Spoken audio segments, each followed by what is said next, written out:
Tá junto. Ok, um abraço.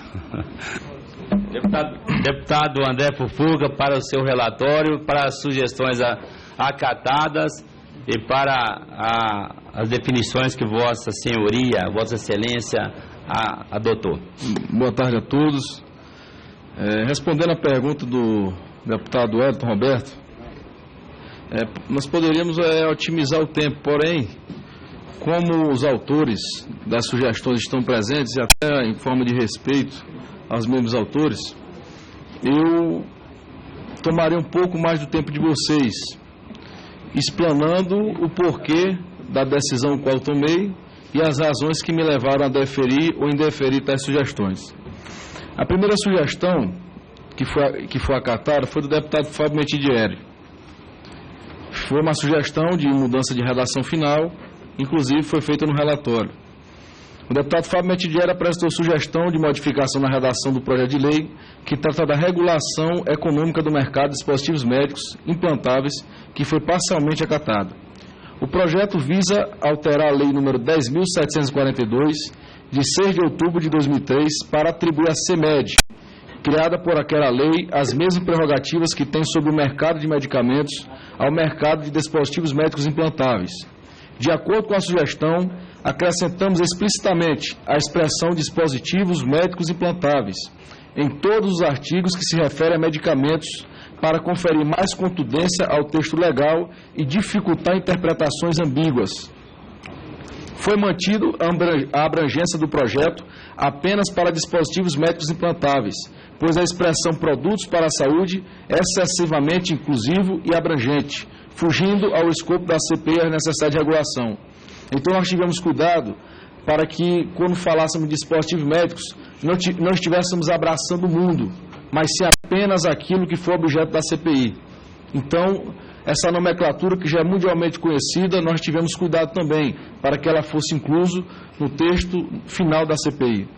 Não se incluiu a sugerida proposta de alteração da lei número 6.360, de 23 de setembro de 76, para incluir artigo 7º-A, por estar às suas disposições já vigentes por constar da resolução número 185, de 13 de outubro de 2006, da Agência Nacional de Vigilância Sanitária.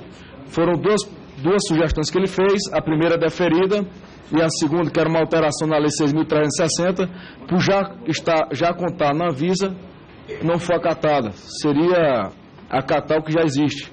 Então, eu acabei por indeferir.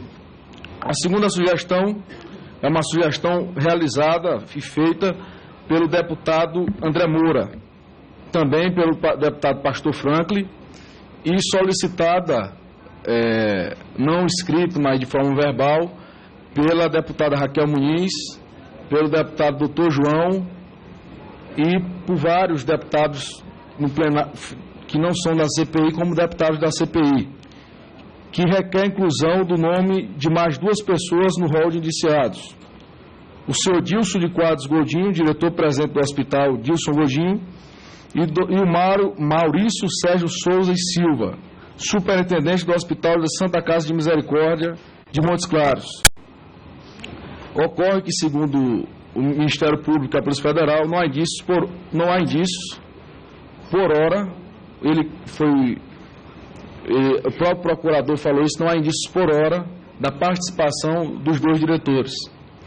Porém, todos que foram a Montes Claros aqui foram testemunhas de várias pessoas que referiram pagarem propina dentro do hospital, foram testemunhas de funcionários do hospital referirem sumiços de materiais dentro do centro cirúrgico, contradições do relatório do depoimento entre os mesmos, um do lado do outro. Então,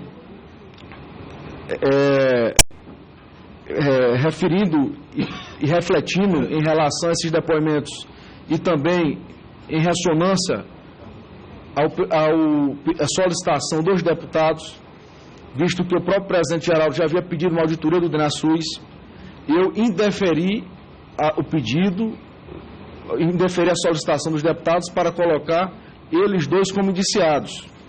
Porém, eu recomendei, no item H, de recomendações e encaminhamentos do relatório, ao Ministério Público e à Polícia Federal para que aprofunde as investigações em torno do corpo técnico do Hospital de Santa Casa de Misericórdia de Montes Claros e do Hospital Dilson Gondil, situado na mesma cidade. É imprescindível que essas duas instituições devem ser investigadas. As duas investigações que foram alvo de operação, que vimos várias e várias denúncias dentro de próprias pessoas que trabalharam nela, de vários funcionários, de pessoas vítimas dessa máfia lá dentro. Eu aqui faço o encaminhamento e a solicitação para que essas duas instituições sejam investigadas. Que aqueles realmente culpados, os médicos que não são só aqueles que vieram aqui, estão sendo indiciados. Nós indiciamos 3 médicos lá, secretário e outros, que todos estes sejam responsabilizados. Então, eu indefiro a solicitação de indiciamento, mas recomendo que o Ministério Público e a Polícia Federal façam a investigação em torno do corpo técnico dos 2 hospitais.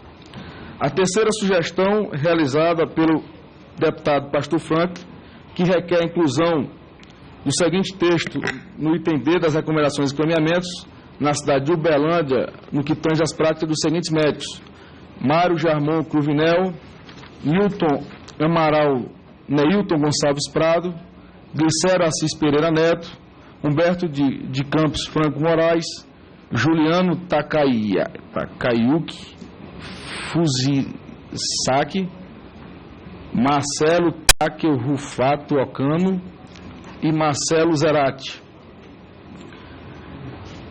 Eu acolhi a sua sugestão de inclusão da cidade de Uberlândia, inclusive está no entender de recomendações e encaminhamentos do relatório. Porém, no que diz respeito à inserção dos nomes citados no requerimento, nós, como não podemos trazê-los aqui e não podemos aprofundar a investigação em relação a eles, eu não irei colocá-los nominalmente na investigação. Porém, a sua denúncia, eu estou encaminhando a sua denúncia com o nome deles para o Ministério Público e a Polícia Federal, para que ela os investiguem e que ela possa apurar quais reais condutas e quais reais práticas lícitas ou ilícitas praticadas por ele. Então, o seu requerimento, no qual você pede que seja encaminhado ao Ministério Público as denúncias da cidade de Uberlândia, primeiramente, que você fez na semana passada, foi encaminhado, e também referente a esses médicos também está sendo encaminhado. E a quarta sugestão, que foi do Dr. Ricardo Izar, do deputado Ricardo Izar, que está aqui presente, que requer juntada das informações, a abertura dos competentes inquéritos policiais e o envio das informações ao Ministério Público.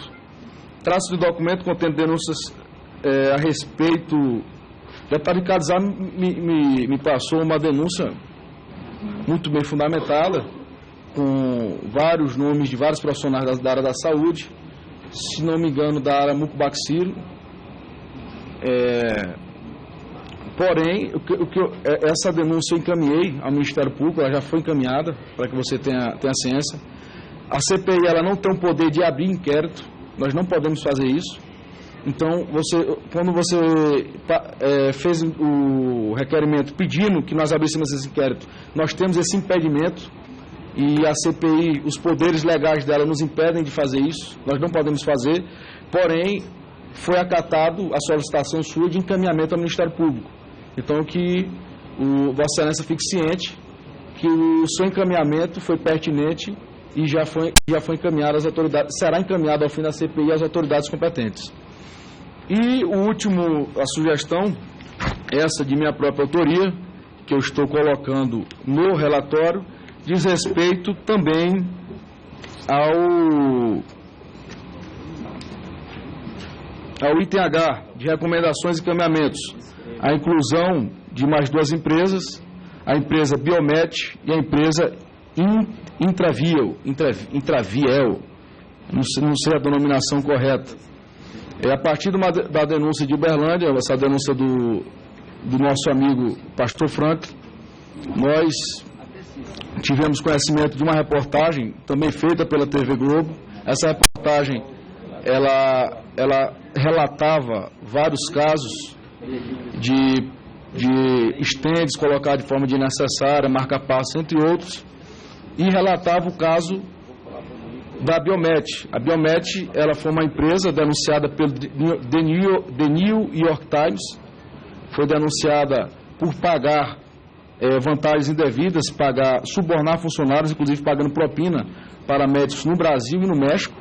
Ela, inclusive, responde esse processo nos Estados Unidos. Porque hoje é só relator. E The New York Times é uma instituição de credibilidade, como também, valendo-se dessa denúncia, como a denúncia da TV Globo, nós optamos por incluí-las, para que elas também possam ser investigadas, como todas aquelas que foram denunciadas pela investigação e pela matéria. Junto com a entrevista, que na própria entrevista aparece uma de suas pessoas relatando que o superfaturamento de preços. Então, será incluso também mais essas duas empresas na redação final, no que tange o item H de recomendações e encaminhamentos para o Ministério Público e para a Polícia Federal. Eram essas as sugestões que foram feitas, as sugestões deferidas e indeferidas pela relatoria, e passo agora a palavra ao presidente para que ele possa passar a palavra aos deputados. De minha parte, procurei fazer o relatório da maneira mais democrática possível, escutando a todos os deputados e também da maneira mais transparente, para que tudo aquilo que foi averiguado tivesse subsistência, tivesse consistência, pudesse fazer parte e todos aqueles culpados pudessem e possam responder pelos seus atos. Presidente, a palavra é sua.